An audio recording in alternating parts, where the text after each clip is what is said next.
In 1994, the U.S. military started to adopt the M4 Carbine, which is the same as the M16A2, but in a more compact version.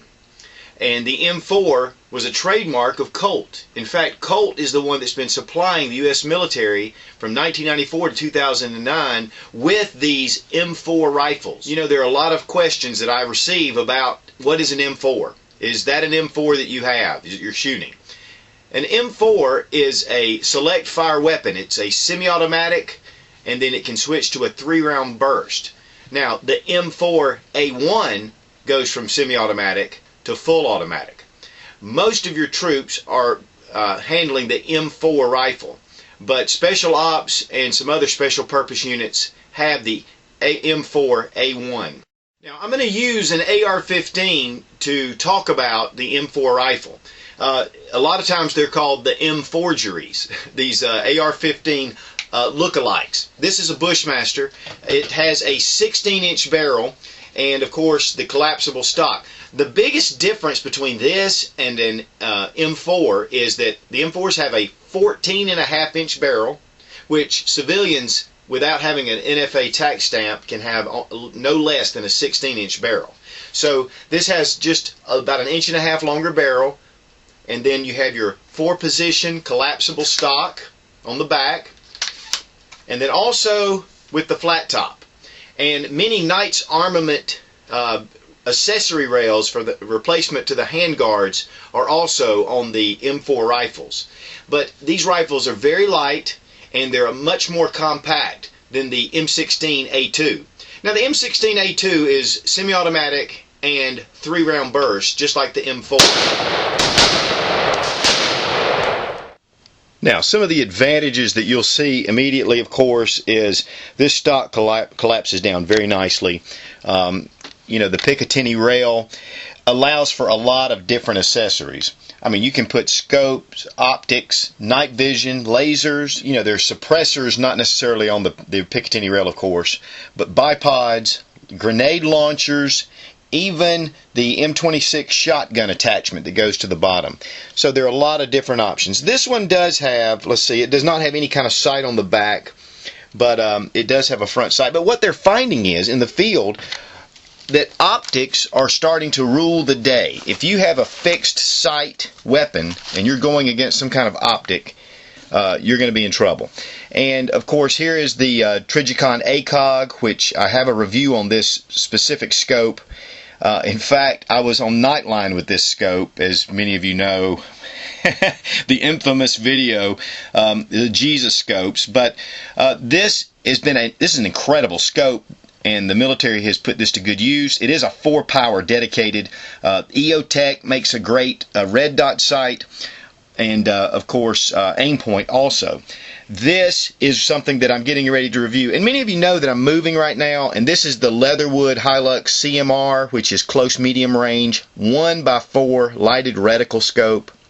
And you know, I'm moving, and I had my rings, and I've got to unpack them. So anyway, I cannot wait to get this scope. In fact, I'm going to be taking this one out to Utah to a Nut and Fancy project coming up next month. So you'll be seeing this, hopefully shooting much more earlier. In fact, next week I'm hoping to take this out and try it out. But now the M4 replaced the M3 45 ACP submachine gun carrying these type weapons, and they wanted to have something with caliber commonality. So this shoots the 5.56 just like the M16A2 or the 223. It'll also shoot. So the caliber was what the Army had been using for many years already. And the big thing was, and this has a lot to do with small arms doctrine, is that most engagements happen between 100 and 150 meters. Most of your small arms engagements. So these stand up to the M16A2 up to about 300 meters, and then you start losing some ballistics that you get with the longer barrel on the M16. Conflict was a lot closer typically. They decided to start adopting this weapon because it was very maneuverable, it was lightweight, so it really made sense to go with this type rifle. for longer engagements, they have special purpose weapons to to handle those type situations. So why not use this gun? And it's 80% compatible with the M16, which also makes it really an easy transition into the military. Now, one of the things I'd like to address is the reliability issue. In a recent survey with U.S. military forces, 90% of soldiers surveyed said they had full confidence in the M4 M16 A2 battle system. There were a lot of concerns especially from civilian markets, who the reputation back in Vietnam, where there were a lot of reliability issues. And then, of course, with the new rifles, especially civilians, the tolerances have been lessened a little bit to keep them from having these malfunctions. Now, I want to tell you a little something about my personal rifle, and this one in particular. I have, on purpose, not cleaned this after shooting many. In fact, I've probably put about 2,000 rounds through this gun without any cleaning, any major cleaning. I have kept the debris down and wiped it down and things like that. But as far as really scrubbing out the barrel and the chamber and doing all those maintenance things on purpose, I have kept this rifle dirty just to see how the functioning goes. And I have never, not one time, have had a jam with this rifle. I have other AR-15 rifles that I do keep clean. But this one is specifically for, I just want to find out for myself. There's a lot of back and forth about the AK-47 system versus the AR or the M16, and I have never found any problems. One of the keys, though, is to keep it clean as far as not dirty, not in the sand. I know the guys in the Middle East with the soldiers, there could be some issues for sure, and they need to keep those rifles clean. Also, in the military, the rifles do get dirty just being, in the dust and everything else. But magazines are a key element. And you need to make sure that you keep your magazine, a good quality magazine, such as this P-Mag or a Thermomold mag, or, good surplus mags, especially with green followers or the different more advanced magazine systems. And you will have a really good experience with a M4gery or whatever else you want to call this rifle as the AR-15. They did a test called the dust test, and just recently, and they shot 60,000 rounds of ammunition through the M4 system, through the H&K, had 2 offers that they used, and the FN. While the M4 came up with the least reliable of the 4, it came up with 98% function rate. That means 98% of the rounds functioned without a hitch.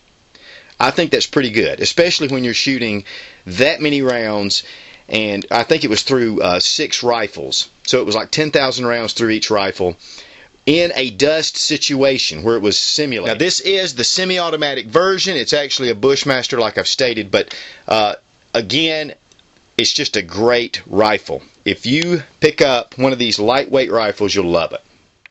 Now, a couple of the pros and cons between the M4 and the M16A2.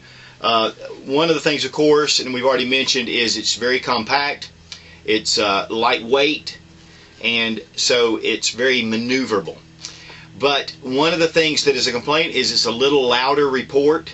Also, are the muzzle velocity, a little better accuracy with the M16 after about 300 meters. There were some downs and some pluses, but the M4 has really proven itself on the battlefield in the past few years and continues to be very popular. In fact, the U.S. Marine Corps has just issued all of their officers, all the way up to Lieutenant Colonel, the M4 to replace the Beretta M9 sidearm. So, because the Marine doctrine is that every Marine is a rifleman. So they're carrying these because they're lightweight and easy to handle. Now, in the dust test, one of the things that really became evident to the U.S. military was that magazines were 25% of any malfunction problems. And, so that's one of the things they're going to try to start doing, is developing a magazine that's even more reliable. So on your AR-15 M4 you need to make sure that you are using really good magazines. I use a lot of surplus magazines, and they function very well. Never had any problems with the ones I've had. This is a PMag, which is a great system, very reliable. They even have them with the windows on them. One of the things I thought was kind of neat was they're going to have a counter, an electronic counter on the magazine, so that you can keep up with your rounds. You want to make sure that your magazines are in good shape, because that can really be the difference between firing a good day of shooting and a miserable day of malfunctions. The M4 is really proving itself in the Middle East and in other areas of the world, being used by a large number of countries all over the world, not just in the U.S. One of the things too, a lot of people are going with the foregrip here on the front. Also, this detachable carry handle goes right here, just screws right down, goes back to the old classic M16 styling. You can take it off to put your optics on. It does give you a backup for your sights, which could be important if you have a malfunction with your optic.